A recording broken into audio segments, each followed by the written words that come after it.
मला माहिती नाहीत कंटेस्टंट कोण कोण आहेत आणि हम्म. मी यांना सांगतोय प्लीज मला सांगा कोण येत आहे काय आहे ते काहीतरी द्या ते म्हणजे सांगतो लवकर सांगतो असंच चालू आहे as a host you can't have favourites कारण नंतरचा प्रश्न होता प्रेक्षक माझा. प्रेक्षक म्हणून तुम्ही म्हणता की हा माझा फेवरेट आहे ॲज होस्ट फेवरेट असू शकत नाही पण एखादा एक महिनाभर तरी मी संपूर्ण बिग बॉसच्या टीम बरोबर फोन होतं काय चाललंय काय चाललंय काय नाही एक रुटीन आपलं तयार होतं ना होतं. त्याच्यामध्ये राईट. मला पण करमत नव्हतं बिग बॉस संपल्यानंतर आणि मी खरंच खुश आहे की सूरज सारख्या व्यक्तीला असा प्लॅटफॉर्म मिळाला आज लग्न झालं घर झालं आणि एखादा शो सुद्धा एखाद्याच्या आयुष्यात काय परिवर्तन घडू शकतो त्याचं खरंय. खरंच सूरज चव्हाण हा एक उदाहरणच आहे त्या पेशन्ससाठी बिग बॉस शो सुरू होण्याआधी तुम्ही काय करता? काहीच नाही काहीच नाही. काहीच नाही माझ्यात इनहेरंटली पेशन्स फार जास्त आहे मंडळी नमस्कार, मी प्रेरणा. तुम्ही बघताय सकाळ प्रीमियर. खरं तर या एका शोची आपल्या सगळ्यांनाच उत्सुकता असते. आपण उत्सुकतेने वाट बघत असतो हा शो कधी येणार, आणि मी बोलतेय बिग बॉस मराठी या शो बद्दल, या कार्यक्रमाबद्दल. या कार्यक्रमामधले कंटेस्टंट आणि दररोज होणारा एंटरटेनमेंटचा धमाका, या सगळ्याच गोष्टी असतात. पण एक गोष्ट सगळ्यांचं सगळ्यात जास्त लक्ष ते आकर्षित करते, आणि ती गोष्ट म्हणजे अर्थात रितेश भाऊ यांचं होस्टिंग, जे आपल्या मागच्या सीझन मध्ये सगळ्यांचं लक्ष वेधून घेतलं. आणि या सगळ्या निमित्तानं आपण रितेश सरांसोबत गप्पा होणार. रितेश सर, खूप खूप स्वागत आहे. थँक्यू आणि आम्ही प्रोमोज बघितले, या सगळ्या गोष्टी, आणि मागच्या सीझन नंतर तुम्ही एक्साइटमेंट आणखीन वाढवली की पुढच्या सीझन मध्ये तुम्हाला कधी बघता येईल. तुम्हाला यंदाच्या सीझन साठी काय वाटतंय, काय उत्सुकता आहे तुमची?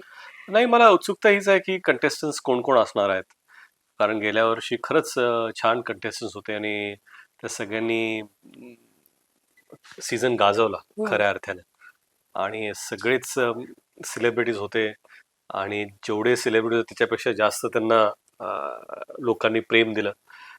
आता एक्साइटमेंट हीच आहे की नवीन आता एक पर्व नवीन इरा नवीन सीझन आहे नवीन कंटेस्टन्स येतील. मी फार उत्सुक आहे ह्याच्यासाठी की मला माहिती नाहीत कंटेस्टंट कोण कोण आहेत आणि मी हम्म. यांना सांगतोय प्लीज मला सांगा कोण येत आहे काय आहे ते काहीतरी द्या ते म्हणजे सांगतो लवकर सांगतो असंच चालू आहे.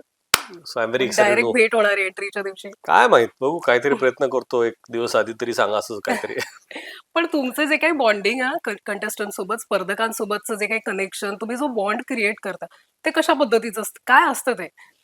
मला वाटतं की एक पर्सनॅलिटी ड्रिव्हन बॉन्ड असतो.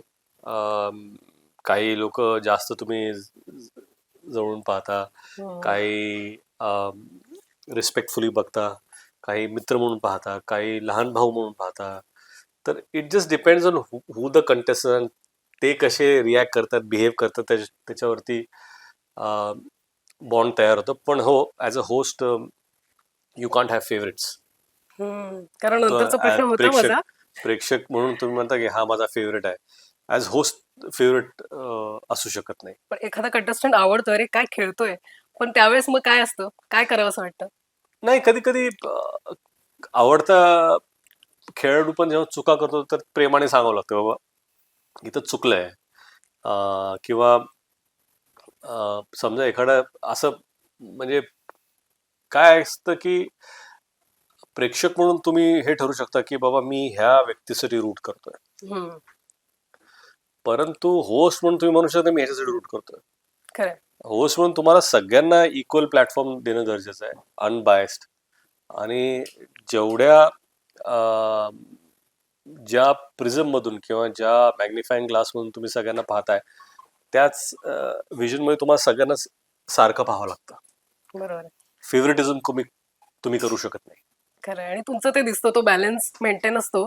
आणि त्यामुळे मला वाटतं जे कॉन्टेस्टंट असतात आतून बघत असतात तुम्हाला त्या टीव्हीवर, त्यांनाही मजा येते की भाऊच्या धक्क्यावर भाऊ आलेले. पण यंदाच्या ह्याच्यात भाऊच्या धक्क्यामध्ये काय असू शकतंय काय?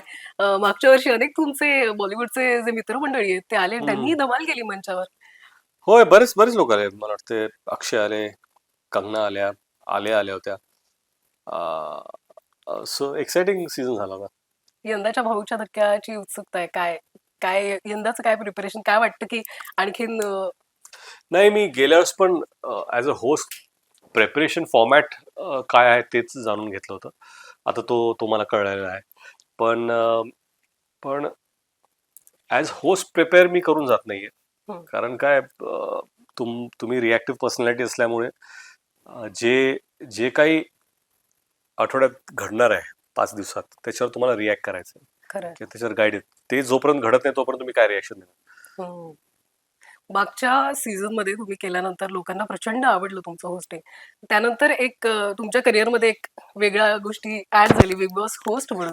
लोक काय रिस्पॉन्स करत होते, काय फीडबॅक देत होते जेव्हा तुम्ही कुठेही जात होतात तेव्हा? नाही, मला वाटतं की आपले मराठी प्रेक्षक ज्यांना बिग बॉस शो आवडला, ज्यांनी खरंच एवढा चांगला TRP किंवा प्रतिसाद दिला, त्या लोकांना जसा शो संपला तसं उत्सुकता होती की उद्या परत दुसरा सीझन सुरू करा.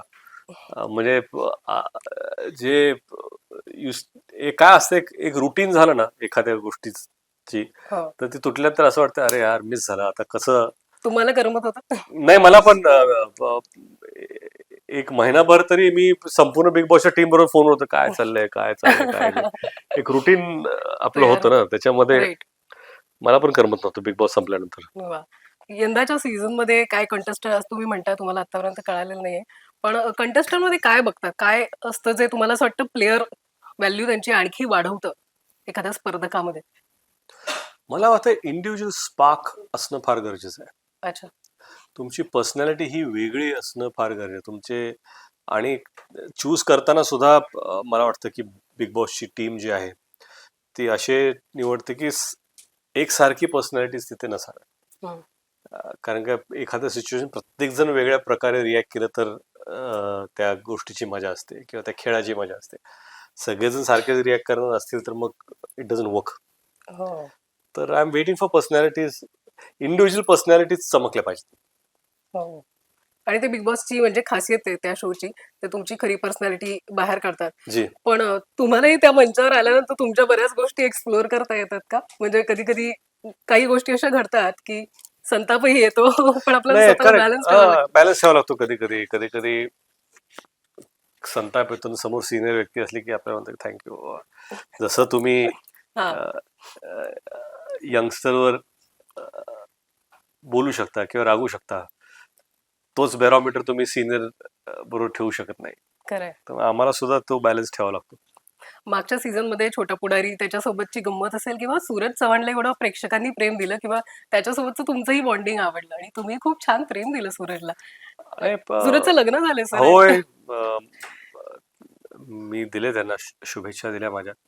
आणि मी खरंच खुश आहे की सूरज सारख्या व्यक्तीला असा प्लॅटफॉर्म मिळाला, आज लग्न झालं, घर झालं. आणि एखादा शो सुद्धा एखाद्याच्या आयुष्यात काय परिवर्तन घडू शकतो त्याचं खरंय. खरंच सूरज चव्हाण हा एक उदाहरणच आहे. आणि तुम्ही त्याच्या आयुष्यात खूप महत्वपूर्ण वाटा होता तुमचा त्या सगळ्या नाही जर्नीमध्ये. नाही, काय माझा म्हणून नाही, मला वाटतं की महाराष्ट्राच्या प्रेक्षकांचाच भरपूर मोठा वाटा होता. नक्कीच. बिग बॉस या शो मध्ये तुम्हाला सगळ्यात जास्त काय आकर्षित करतं? असं वाटतं की एक असतं ना शूटवर जायचंय पण ती एक्साइटमेंट असते वेगळी बिग बॉस या शो साठी, तुमच्यासाठी ती काय आहे? नाही, मला वीकेंडला कंटेस्टंटना भेटणं ह्याच्यात अच्छा. फार एक्साइटमेंट असतं. ते पण एक्साइट असतं काय झालं, एक रिपोर्ट कार्ड असतो ना आठवड्याभराचा. काही काही लोकांना वाटतं अरे बापरे मी चुकलो, आता माझी ह्या ओरडा शो आहे. मध्ये वाजणार आहे. हम्म. आणि काय काय लोकांना वाटतं काय काय लोकांना वाटतं की बाबा माझ्याबरोबर खरंच अन्याय झाला तर होस्टनी माझी साथ द्यावी, हम्म. अशी पण त्यांच्या काही काही अपेक्षा असतात. बरोबर. तर सामोरं जाणं ते सगळ्या, मग काही गेस्ट येतात त्यांच्यावर खेळणं. हम्म. मग सॅटर्डेचा जो एपिसोड असतो शनिवारचा, ते कम्प्लीट त्यांनी आठवड्यात काय काय केलंय हम्म. त्याच्यावरती ते अनालिसिस असतं.